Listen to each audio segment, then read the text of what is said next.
What if the real reason your business isn't growing isn't your marketing? We see a lot of businesses fail, and so there are cornerstones of overlap on those kinds of situations. I would say 8 out of 10 times the leadership is surprised. They'd have a really strong indication, and it might be a nuance. Picking yourself back up, what lessons did you learn? They check out their SEO and see how they're, appearing up on AI, because search there is a big component at the moment. I would say be mindful and be intentional. Don't be led by fear, and lean into your gut and your decisiveness.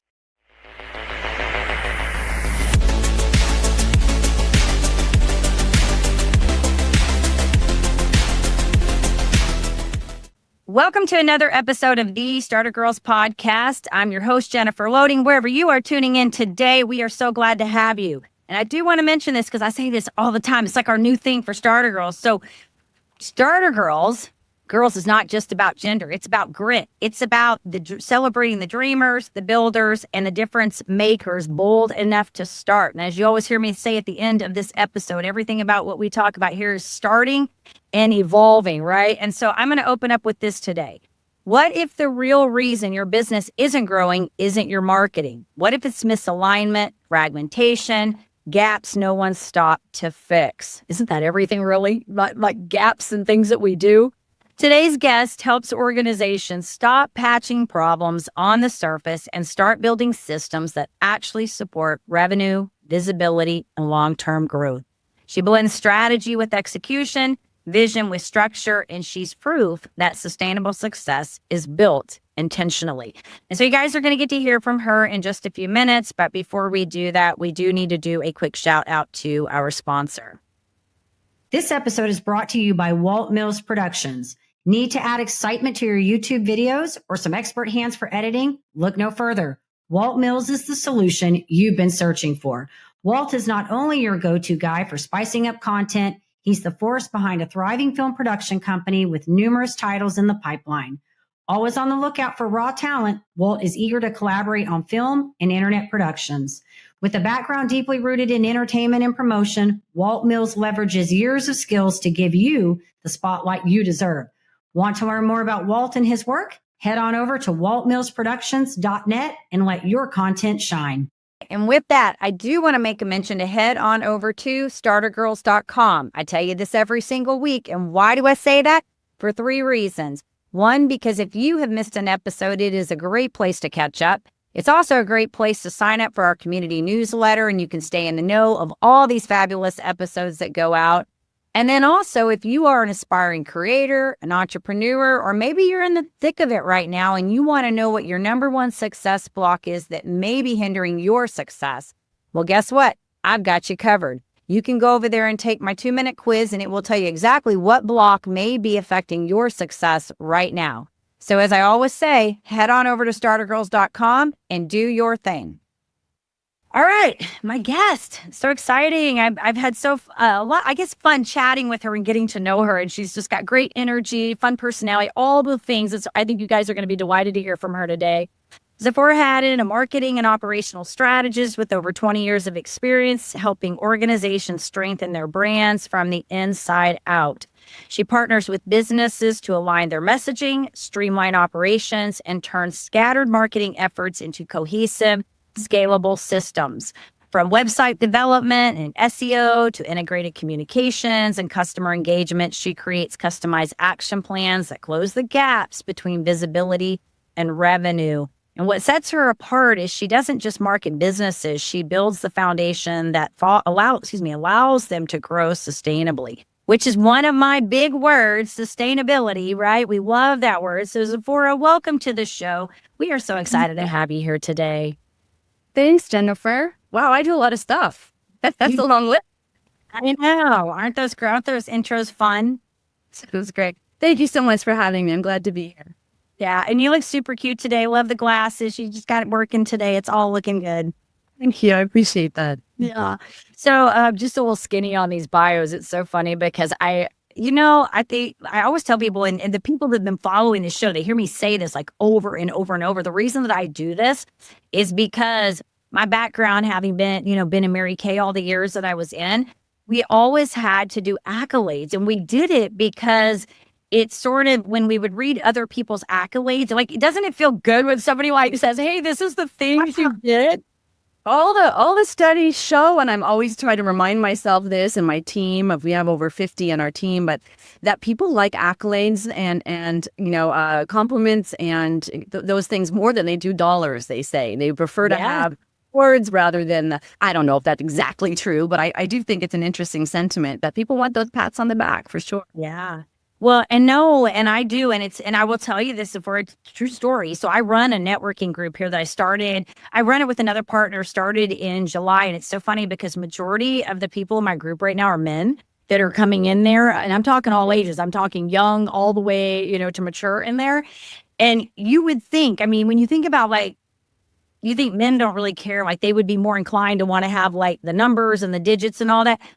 I operate that meeting pretty much like the way I operated my meetings in Mary Kay for 20 years. And what I mean by that is we do recognition, we celebrate wins, we do all, and you Grantlands have those great stage performance, big events because they're so highly regarded. And you will laugh because I'm telling you, every week we start off with, okay, let's celebrate wins. What do you got this week? Personal, professional, stand up and share. And they have no problem standing up and sharing their wins. And I will tell you what's funny is the clapping part, because I make them stand up when they talk and I make them clap for each other. And they're like, this is so weird. But there's this all kind of goes hand in hand. There's some kind of, I feel like, energy that comes from that. And I think it's no different when we read these bios. I think it just really, it sets the foundation for, hey, we're going to have a great episode because we kind of laid the foundation and got everybody excited about who we're talking to, and then it makes you feel good too. So it's a win-win all the way around. It's often you don't hear your own kind of bio very often, and I've been doing that, as you outlined, over 20 years. And we have a fantastic team that does a lot of really great things. It's nice to hear it and just feel like, oh yeah, we do a lot of stuff. So you are doing great things, and I love it. I love the energy that you guys have over there too, and I'm always a big fan of women that are rocking whatever it is that they're doing. I think the world makes it a better place when we're all succeeding. And I think we work hard to build a great team that's really positive. I think when you're a CEO or president or founder, whatever you call yourself, of an entity, it's really important to make that culture strong and positive. And I always say that if the leadership puts the energy into the people, then the money comes, the money flows, so. Amen, sister. Be intentional about providing support to the teams so that they can provide support to the clients and they feel supported and empowered to do their jobs effectively. So that's a really key ingredient. I agree with you on that. And that's a very important topic that comes up quite a bit in culture when we're talking about creating those environments. Because there's nothing like working for a company where the people are not treated well, and then it really does. It spills off into, and not only just even in the work environment, it goes home. It goes outside of that too. So, our team members stay with us for a long time. I think it's part of that. We do things like rotating Fridays off and really putting, I want to say mental health, but just quality of life, in the forefront. I have to bite my tongue and say, listen, I know that this is just a job, and it's important that we give our highest and best and really serve the clients in all the way possible. But at the end of the day, this is not your life. This is a piece of life that's for you. And it's really important for leadership to remember that it's my life. I love it. It's what I do all the time. My people are very invested and do amazing work. But there's other things going on, and that's got to be, they have to have permission to live the rest of their life. And we do not micromanage when they need to take breaks or book appointments or whatever they have to do so that they feel like they're a human in their job, so it's important. I love that. Thank you for sharing that. I love that. I think it's important. So, okay, so we're going to talk about your journey, kind of what brought you here, because I always love to start off with that, because as you know, I'm a storyteller, and everything I do in this podcast is really about helping people thrive in life and business, all the things financially, careers. We obviously talk to a lot of entrepreneurs and creators. And so that's probably a lot of people that are listening to this, but I really believe that a lot of these messages are told through these stories. And so I always love to start off with kind of how we got to where we are, because this is the fascinating thing, I think, to people. It's like people with their backgrounds and they're like, how did they get here? So I would love to know, were there any pivotal moments that led you into this? Did you know that you were going to do this, or kind of how did this work evolve for you? It's a good question. I haven't really thought about this for a long time, but, I got a divorce. That was it. So I had a divorce, and then I had two of the sweetest sons ever, and I wanted to spend time with them. And I was in Boca Raton, and I had visions of doing publishing in New York City and working in other various spheres. But I always tell my friends now and the younger women that I mentor, saying, should that be a space where you land yourself, make sure you're in the city you want to be, because not every city is really great for business. So I was kind of stuck here, and I had to create something. Now, luckily, I had started small ventures on my own throughout my life. I had my first when I was 18, so kind of moved through there. But I had to start something because there was no industry in Boca 20 years ago that would allow me to make the money I needed to give my children the life that I wanted to provide for them, and be present. So it was definitely about starting my own business, and I started consulting and doing this business consulting to start. And then I found that filling some of the holes in that process, like website builds and search engine optimization, were things that I outsourced and managed, but they weren't done in the excellence that I demand. So we raised the bar pretty high.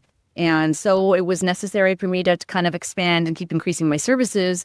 And so we became a full digital marketing agency, which has since evolved even beyond that, which you don't foresee coming. So that's basically the genesis of how I got rolling. I'm curious to know, and this ain't even in my questions, but I would love to know this, like, what was the time span from the time you started, kind of did this sort of, on your own to building? Obviously, I'm assuming you're still growing and scaling, because that we would not be doing either. We're not doing that, right? But I'm saying until you say, you really started to get to a place where you're like, okay, I need to get people on my team. I mean, what was the time frame on that? Well, it's, it's a great question because it was an evolution. I say that I was kind of in just not survival mode, but just base existence for the first 8 years or so until my boys got a bit older, to keep the lights on and keep hockey flowing and all the expenses that had to go until I really build the business. When they got more self-sufficient, I was able then to say, okay, now how do I put more time and effort and energy into my company? Sure. So it was about 8 years of just keeping handfuls of clients together to make what I needed, because being physically present was important to me. And we know as women, as parents, but predominantly as women, let's be real, it's really hard to have that balance. And I do believe you can't have it all. You have to, I would be at a different place in my career if parenting wasn't such a big deal to me, and that's not to chagrin anybody who's taken the reverse approach. I mean, we have to do what we have to do, but you have to balance it. And that was why it kind of was scaled. So the last 6-7 years specifically have been an exponential growth as my older ones are in college, and life goes on. So yeah. And you don't even need to explain that, because I get it. I mean, I get it. We got other listeners, but I totally get it, because that's been my whole platform from day one. Is I started my initial journey when I went into the network marketing space in '99. My oldest was 2 years old. So, and I was a stay-at-home mom the entire time with those kids. I mean, pretty much still, like, now I don't even know what to do, because I joke now, like, if I had to go back to work to get like a real corporate type job. I mean, I did do some corporate before I had kids, but if I had to go back and do that now, I don't even know that I would be a great worker. I think I would suck, because I think they'd be like, you got to show up. And I'd be like, what time you want me there? Like, no. But I get it, because my priority was always about my children. I always had that on the side, and I did very well. I mean, I earned cars in the company. I did do okay, but I was never... there's always an ebb and flow. I mean, I always had to think about, if I do this at this level, am I willing to do that and compromise this? And then later for me, it became kind of my health, because I ended up getting diagnosed with a really rare condition. And so now that's sort of, my kids are grown. So that is sort of my I don't want to say precursor, but maybe my like hinge that I get hung up on sometimes is, how hard do I want to do something? Because I get scared of that, and like, that's got to be at the forefront. So my point to this is, I get it. I get what you're talking about, and I would say congratulations for sticking through that. Thanks. That section. Yeah, it was really hard. There's a lot of fear. I too took a corporate job for, 6 months here, a year there. And I always kind of came back and kept clients on the side.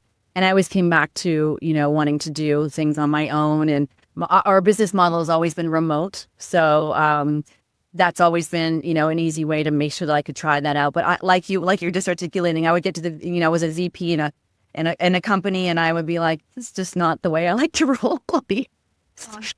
I'm all about, there's not enough systems, there's not enough structure. I want to run this baby, and so it was always kind of reverting me back to don't be a deer in headlights and with the fear, because it's scary, when you're on your own.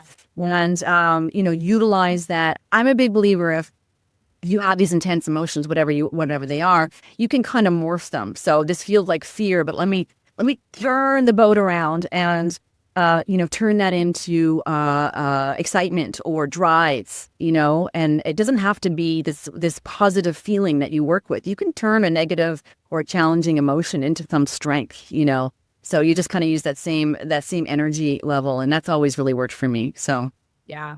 So how big is the team? Like what's your team look like now, size wise? Now we're 50 plus. I say plus because so it's great. We've got 18 developers and SEO team, and which is a big now because of AI, making sure we're incorporating all of those. We've got project managers, of course, who oversee, I call them the ringleaders, so the circus masters that make sure everything's happening. We operate quite differently as a digital marketing agency than others in terms of you have a whole team.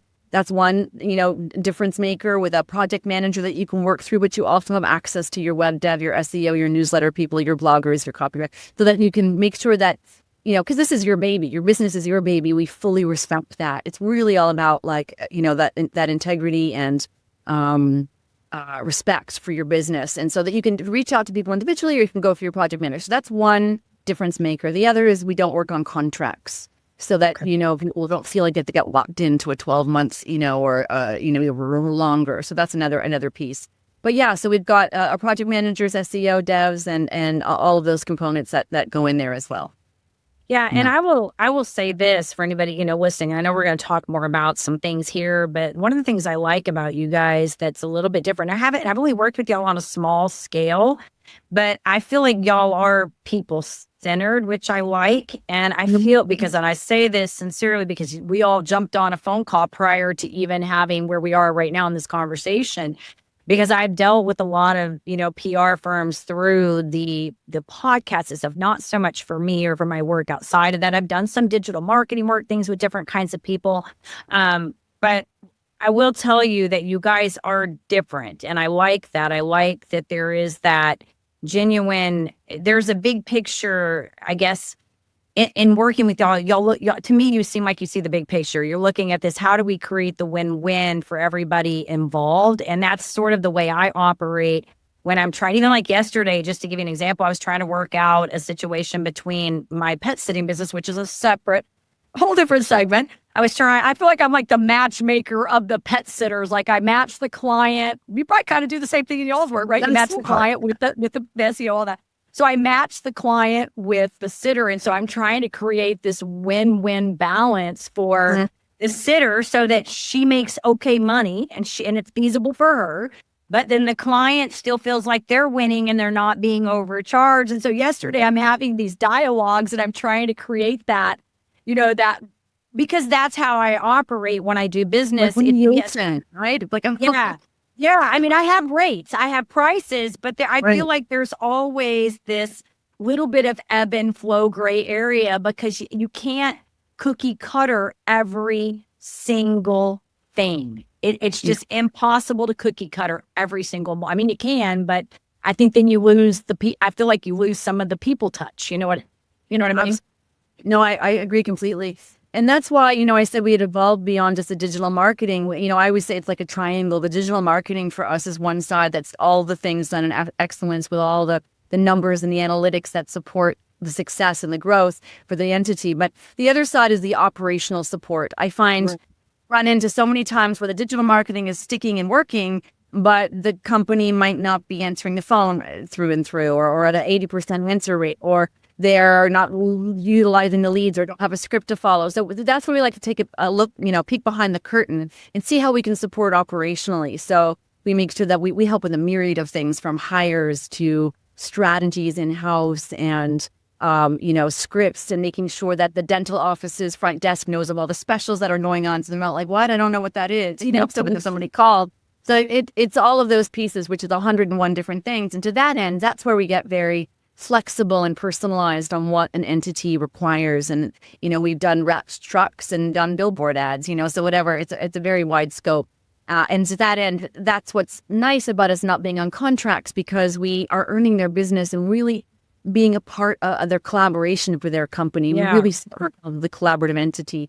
And then the third part of that triangle is just the working on a 12-week quarterly kind of growth plan, so that we're not dictating what a win looks like. We're working with the entity to say, well, tell us what success looks like. And it's amazing how you can move the needle when you run a business by just taking 12-week chunks and, moving forward. And then we're able to say, see, we're able to deliver these wins and some. That's always our goal. But also the client feels like they're moving their business forward. And because we help with these other operation pieces, we can really help transform a business over a 12-month period of time. So that's our goal, working in the confines and the parameters that is comfortable with the client. I like it. It's almost like you guys are a coach in a sense, like you're a coach in this process. It's not just, and I think it's a difference between a consultant and a coach, right? Like you guys are both. You're like the consultant, and it's kind of like what I do in my work. It's like the consultant and the coach, because the consultant just tells you really what you need to do. The consultant just says you need to do this, you need to do this, you need to do this, and check, check, check, check, check. The the coach comes in and says, what is important to you? How do you define success? Like, how can I be a part of that process and give you guidance, and you can take it or leave it, but how can I be a part of that process, right? And that's how I feel like it's really the best of both worlds, because now, that's what I was saying. I think there's a difference, like when you have that, just here's the contract, here's the price. There's nothing wrong with that, but I think that's just a little bit different approach than if you're really wanting to get in and create a long-term type. It may be a little more work here, but long-term, it's a better sustainable, that word we're talking to begin, right? Sustainability. It's a longer client. You're putting in the work in the beginning to keep the longer client. Right. And we do revisit it quarterly. We're sending out now going, what do you want for next quarter? These are our ideas, but what do you think? And it's interesting because when we first have these conversations, we got some simple onboarding sheets that they fill out. It's amazing to me how many entities don't know what they want by the end of that quarter. They're just, we're just, working the machine, whatever that looks like. And that can be great, but it's hard to evolve and it's hard to grow. And I should add in that we don't pretend to know things we don't know. I mean, listen, there's a lot of data and knowledge and stuff, but we love to investigate. So we say, please bring us your challenges too. Like, what are you running up against? And we can find them experts to work with and problem solve and these kinds of things. So we love that too. So that's another piece of the puzzle. Yeah. And I think there's something great about that too. I mean, if you don't know, you don't know, right? And that's kind of how I am too. I'm like, I don't know. I'm not going to lie. I'm just going to tell you I don't know. I'll get the answer for you. I might have to go look it up or ask some questions, but I'm not going to pretend. I know a lot of things. I just don't know everything. You know what I mean?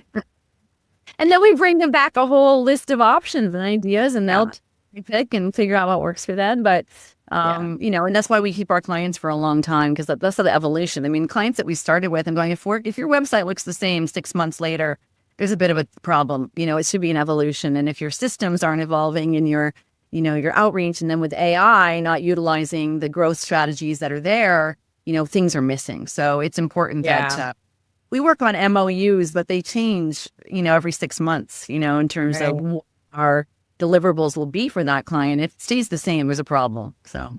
Yeah, it's a good point. I think that everything should be an evolution. It's so funny because as you're talking about this, I'm thinking about like every time I have like this functional nurse that I go see, and I go every like 3 months, and she does like all my blood work because things change. And so it's kind of like, I feel like it's sort of like we're talking about your website here, right? Like I'm constantly I have to go in because I do have these weird like health things that she checks, and I'm totally fine. But we just look at everything, markers and all that. And she checks like vitamin D and all that. And it's so funny because yesterday I'm like, oh my gosh, my time's about to come up and I got to go. And I'm like, do I really feel like going? Like, can I just run these blood tests myself? I know what to look for, Right. But it's kind of like you're talking about this website. I do it because if I keep ahead, then I can keep up with things, and I'm constantly evolving. And if I need to pivot and turn a different direction, I can. It's instead of it going the other way, right? Like the back behind. And so I feel like, this whole, everything is an evolution that we do, and your website and your business are no different. They're an evolution, and they must be maintained. And when a site goes live, I'm like, okay, everybody, you have 30 seconds to pat yourself on the back and get over it. So, so that's it. So I love it. What new landing pages are we creating? What new offerings? What new implementations, et cetera, et cetera. So it's great. I hear it. Well, a few minutes ago, you talked about, like the gaps, basically, like you provide the website, or you have the funnels or whatever going, and then they're not answering the phones. And I feel like, talk a little bit more about that, because I don't have as big a team now in the capacity. I do have some in my other business, but when I was in Mary Kay, large teams, and I feel like very different business, but I feel like that was a conversation. You'd give them a flyer, right? But then they think the flyer is the end all answer. And I'd be like, no, you got to talk to the people. Back then, it wasn't as much on the internet. It was more, that's the model. It was a lot of face-to-face. And so for us, the gap was, you need to have the conversation. Like, you need to get in front of the people. No flyer is going to bring you the people, And so talk a little bit about that, because I feel like that is an important conversation, in your business. Are you missing the organizational flow? And that is that. I love just that piece, because you can go on so many tangents with this. Yeah. But the bottom line with businesses is we have AI, and it's fantastic. And that means, as such a generic term, it means a gazillion things, right? But, my parents owned a private investigation agency when I was growing up, and it didn't matter what tech came down the pike. It was always boots on the ground, knocking on doors. That's how you get things done.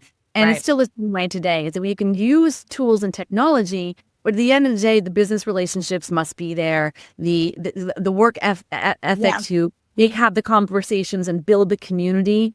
It's, probably even more paramount today with the advent of technology, that people want that connectivity. I'm sure we're going to see a bit of a backslide in terms of just automatic outreach and people wanting less. I mean, I cannot stand this self-serve stuff at the CVS or the automatic. I want the personal relationship, and I want someone to help me, and I want to say, hey, good morning, how are you doing today? And I think that that's required in business as well. And if you eliminate that, automation making systems stronger for sure, but if you eliminate it completely, I think that businesses suffer. Yeah, I'm with you on that. It really does come down. In fact, I was on a podcast the other day, and I brought this up in another show that I went on. He was asking me, like, because obviously I tell him all the things I got going, and he was like, you got to narrow down. I'm like, listen, I'm in my 50s now. I don't care. I do what I want. If I want to have 10 businesses, I'm going to have 10. You just got to understand my personality. It's the way I roll, right? I'm not trying to be out there and be like, conquer the world. I'm just trying to enjoy life and like have fun and make some money. That's what I do, right?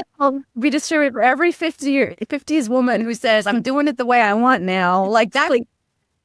And that's it. Right. There with I'm like, seasons, buddy. That's where I'm at. Seasons, But anyways, I was going somewhere with this, and I wanted to tell you that we were talking about, it's going to come back to me in just a few minutes. I lost my brain there for a minute when I was talking about them. Yes, the seasons are important with that. We'll come back to that thought. I'm like, where was I going with that? I had something good with video. No. It's okay. It's okay. I do this sometimes, it's all good. So I wanted to ask you kind of on a personal, like moving from the business, and we've said a lot of really great things about the business. I want to talk a little bit about you as the entrepreneur, the leader, that kind of thing. Talked about culture in the beginning. Looking at this whole business, you and as personally yourself, and then the business, how do you feel like, what does success look like to you now? Because I imagine it's evolved since, like we talked about at the beginning, when the kids were kind of at the forefront. Now the business, you have the flexibility and freedom to do that. So how do you define that now at this point in your life? Great question. If we're talking about business success, which is different than other realms of success, definitely scaling and growing is important to me right now. And I have my own parameters of growth that I wish to hit in 2026. So we do our own quarterly, Q kind of progress that actually all of our staff are required to contribute to that as well, of how they're enhancing their departments too. But for me, it's hitting those goals this year, building the strong teams, and that would be a successful year for me. As far as the next decade, I have the 5 and 10 year plan, looking at eventual exit strategy and growth strategy for that as well. And, making sure I'm hitting those milestone markers as I go in order to facilitate that. I love it. And what do you feel like you learned about yourself in all this? This is one of my favorite questions. Like, what's been the big takeaway for Zephora? I think it's like what you learn every week. But the biggest takeaway is that I can do this. I can do this. And I started out kind of fake it till you make it and learning how to trust your gut, but utilizing, I think what we discussed earlier, like utilizing challenging emotions and turning them into power, and that I'm capable of getting this done and leading a fantastic team. And my team is just the best. I can't say enough great things about them. And I hope it's a reflection of the company ethos as a whole, but definitely that it's anything's possible. It's really determination and stick-to-itiveness and grit. This. That's why you hear me say that word grit at the beginning. I had, you know what, and I'll tell you a funny story, and this is good for anybody listening, because you probably love this. So when I started this whole podcast, I don't know if I shared this with you and Deborah in the beginning, but my friend and I, we were both ex-Mary Kay sales directors. And so the entire premise of Starter Girlz was, if you're starting a business, a brand, or a movement, we're here to talk about it. And we were the Starter Girlz because we were starting a movement. And then my friend went on to do other things. We're still great friends, but she went on to do other things. And I kept the Starter Girlz. And I had no intention. I kind of was doing this whole fake it till you make it kind of thing. I had no intentions of it really. In fact, I put the podcast on hold for a very short period of time and launched another show for a while. And it's out there also on the C-suite now. And today 98 downloads on that show. Like, I haven't recorded anything in that 3 years, and like somebody's downloading the episodes. Anyways, my point to this is I brought it back. And then I'm like, okay, well, I'm just going to, use this podcast and I'm going to go target women, blah, blah, blah. Well, then I start looking at my demographics in YouTube and I'm like, okay, we've got like 70% of our listeners are males tuning into Starter Girlz Podcast. And I'm like, this is interesting. Okay. So what do I do with this? Okay. Well, in the meantime, I get this thing trademarked. I have it so it is trademarked now, to the copyright on it. And so I'm like, we got to do something here, because I can't like exclusively do this just for women, because I'm bringing men. We've got a huge core following. We are touching all sides. And I'm not talking just age brackets. I'm talking YouTube is like 25 to 44. Spotify is females 45 to 50 something. I mean, we're touching all over. And so that's why you heard me in the beginning do the part where I'm like, girls isn't just about the gender, it's about grit, because what the essence of this show is about grit. It's about getting back up, persistence, tenacity, and really just how do we show people that everyday ordinary people are making different choices to live the lives that they choose to live. They pick them, right? And so I love that story too, because we talk a lot about like what makes a good leader, because we see a lot of businesses fail, there are cornerstones of overlap on those kinds of those situations. But certainly you want to have a strategy, but you don't want to be firmly entrenched in assumptions. So it's stayed open to the evolution. Like, we love saying to people, well, you might think they're clicking because of this, but let's just, take a look. Let's just make sure we're really looking into it. And I would say 8 out of 10 times, the leadership is surprised. They have a really strong indication, and it might be a nuance, but there's usually something that is striking to them. So you always want to have a strategy, but you want to stay loose and open to, the pivot. So that's cool for it, but that's super interesting. That's a good point. Yeah, thank you for sharing that, because you're right. If you do get it makes me think of what Jordan Peterson said, and something I heard about, like when you get so laser focused on the goal that you kind of miss the things around you. Like what's going on around you, because you're just so like insistent that it has to be this way. And I'm telling you, I'm in this program right now, and one of the things, it's Shermaine Shirzad. He does this whole thing on positive intelligence, and he talks about saboteurs. And one of the things that he talks about is activating your sage brain, which is basically like your creativity, genius, ingenuity, all of that, empathy.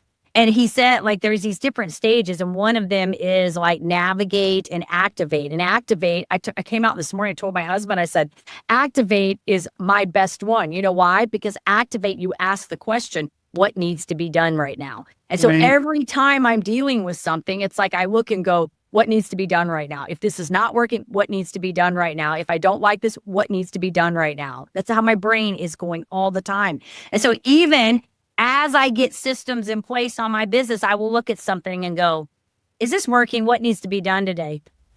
Yeah. You know what I mean? It's like a 12-week plan because it's short chunks and you can make sure that you're always for it. So you sound like you're probably like me, like sitting on the couch watching TV at night is a little difficult unless you're multitasking and, it's good. What needs to be done right now, right? Laundering the dishes, TV. Yes, I'm walking around with the phone. I was listening. Yeah, I get it. That's why I like you. You're a mover and a shaker, and you're making things happen, right? Like it just you gotta be like the shark. There's no sitting still, right? You gotta keep going. That's right. So, any you said a lot of really great things here. Any advice maybe for somebody right now who maybe they're overwhelmed? They're like trying to move into building. You've done this. You've gone from here to here. They want to build. I mean, maybe it's just a starting position right now. What would you say to them?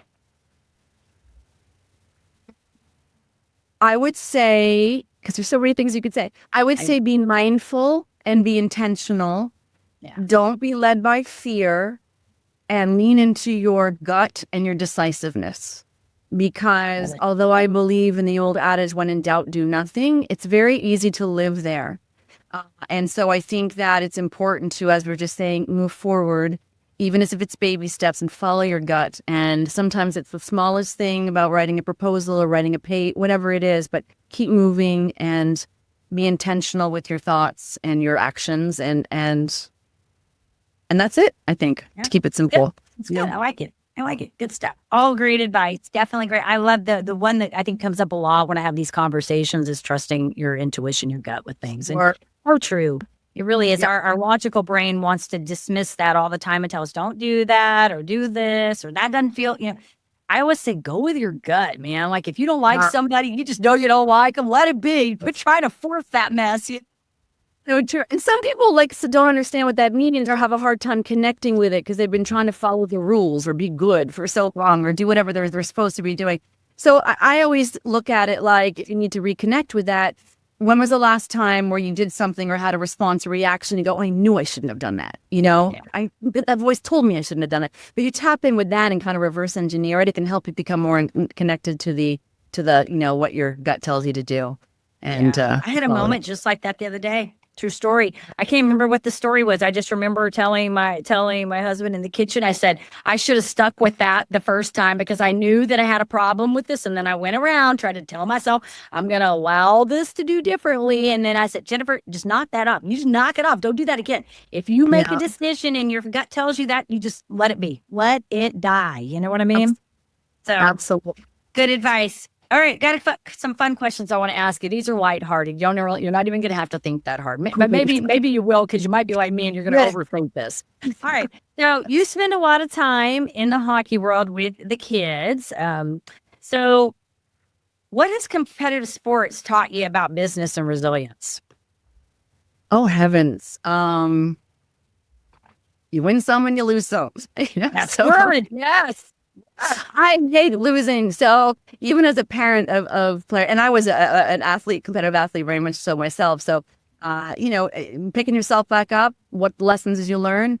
Keep going, so. I hear you. So what sport did you play? I was a swimmer. Yeah. Okay. I was a good swimmer. So that was my. Good. Yeah. My kids have all we've done competitive. My middle child, mostly, she was in competitive soccer for a really long time. And then she was also a competitive runner and went to school for cross country and track. She was a really good runner. But my husband was also an endurance athlete and I was a runner for a short period of time. So I get that whole, I understand the competitiveness of it and not wanting to lose. We're not. Us playing even a simple game of sorry over the holidays was hilarious. That's the work. Flashing down cards. I'm sorry, not sorry, and the whole thing. It's. You're competitive. Like I tell this story. Like when my youngest was in high school, I bought him John Maxwell's book. Sometimes you win, sometimes you learn. I made him read it. Because we don't do very well losing around here. I'm like, sometimes you're just going to have to take the message. Like, what did you learn in this, Yeah. It's not always about, we're not even winning about every argument, Listening and absorbing and learning so you don't lose twice. I mean, that's my motivation, Hey, that's exactly. Take the message. All right. Tell us about Sherlock the dog, the Belgian Malinois. Tell us a little about him. And my Belgian Malinois. Heard his name there. Because I know I grew up around shepherds, and they are very smart, disciplined. I mean, just amazing dogs. So I find you are a very disciplined person. So I'm guessing this is no different with the dog disciplining. Well, the dog. Malinois is like a shepherd on steroids. They're a little bit crazy. Well, Malinois owners will be like, they're a lot of bit crazy. But, we during COVID, all the kids were home, and we had 4 dogs and lost them all in a time span of about 8 months, which was a bit crazy. I did not want another dog. I was not ready because, as we all know, it's always on the mom to do the dog raising. Yes. I'm using always there, which is a horrible word to use, but pretty much always. So I thought, here's my weighing my options is get a dog now while everybody's home and maybe there's extra hands versus I didn't want a dog and wait, but I had to do it on my own and I knew I'd want one eventually. So in any case, I relented. No shelters were open. So we ended up getting a Malinois, and I'd had boxers for years, but still was entirely unprepared for the work of a Belgian Malinois. They are highly driven dogs. Yeah. So we are a couple of trainers, and I've become quite an astute dog trainer myself in the process by necessity. And he's fabulous. And he's a great guy. He just sent training, and we have to keep him busy so he doesn't get into trouble. And he's just wonderful. He's a great part of the family. I've heard great things about them, and I didn't never grow up around them, but I did grow up around shepherds and Dobermans. And I will tell you, I don't know how you listening to. I never like to say I know how somebody feels, but the first time we got a pit bull, because we rescue all of our pets. The first time we got this pit bull, he was the greatest dog. I love this dog. He was like my loyal companion, followed me. When he passed, I was just devastated. But I do have another one. But let me tell you, the first time we got that dog, I did not know about pit bulls. And I realized in order to have a dog like that, you better have a very strong personality because they command discipline. They're very loyal, but very disciplined. And so I get it. And then we had a Catahoula too. Same thing. That dog had to be actively, we walked our dogs every day. They exercise every day because we just knew he would pace the house. He would drive us literally nuts if we did not get him outdoors for a run or a walk. I mean, I hear you. We're totally built around the dog for sure. Vacations, everything. It's only a certain person can look after these breeds, So but I like a well-behaved dog. I'm not into dogs for pull or tug or jump or anything. So you have to put the work in. I always say if you can put good work in for the first 2 years, you've got a decade of happiness, God willing. So I love it. Well, you're a great embodiment for discipline and routine and create. And yes, dogs thrive in structure and routine. And I tell you, mine, just a funny story, my little pit bull, every morning they get up at the same time. She knows after she gets we feed her low carb food with chicken. She knows she gets a bone. And if my husband tries to mess the plan up and take her out to run before the bone, she won't go. She will not leave until she gets the it's like those teeth, like a dentist stick or whatever. She does not want to go until she has the freaking bone thing before they're just parent of the house. That's a habit you live with. Yeah. Yes, routine. All right. If you could describe, this is the last question. If you could describe your leadership style as a hockey position, what would it be? Oh, I'm a forward. I'm a center forward. That's I didn't want to know your hockey, but that's too defensive. I want to be on the offensive. So definitely, I'm definitely the center. Yeah. That's so awesome. Your hockey. I love it. It's great. All right, Zephora, if our audience wants to get in touch with you, maybe they want to follow you, they want to learn more about the company, maybe they want to reach out to you for services. Who knows? Where do we want to send them? Well, they can go to Namami Inc, NAMAMIINC.com, our website. And I'd be happy to meet with anybody. One thing that we love doing is a way of presenting kind of an outreach is to do an audit on the website, social media, give them a handful of new ideas they can walk away with if they like. Check out their SEO and see how they're appearing up on AI. Because search there is a big component at the moment, obviously. So, I would love to chat with anybody. We're always looking for people to speak with. Awesome. And I'm curious, because I don't know that I've asked you this. How did you come up with the name for the company? I lived in India for a year, and Namami reverence in Sanskrit. I studied Sanskrit there, and I love that the reverence is because we really embody that this is your business and we're honored to be a part of the flow and the growth. And so we take that very seriously with high integrity and hard work. I like it. I did not know that. I'm glad I asked you. I don't know why I didn't ask this before. Somehow we missed that. And I was thinking about that. I'm like, what? Where did that come from? How did they come up with that? That whole name. So this has been so awesome. I want to tell you. thank you for your time, the fun conversation, sharing with us your journey, all of the good stuff. And we'll definitely, when we get the show notes put together, make sure we get some links in there so people know how to find you guys as well too. So fun. I appreciate you. There goes my dog. Yeah. Okay. All right. Real quick to our audience, we just want to say we appreciate you and thank you for tuning in today. Hopefully you're inspired by this episode. And if you are, you know what to do. Hit all the buttons, like, subscribe, share, comment, so we can keep sharing all this fabulous content. And as I always say, in order to live the extraordinary, you must start. And every start begins with a decision. You guys take care, be safe, be kind to one another, and we'll see you next time.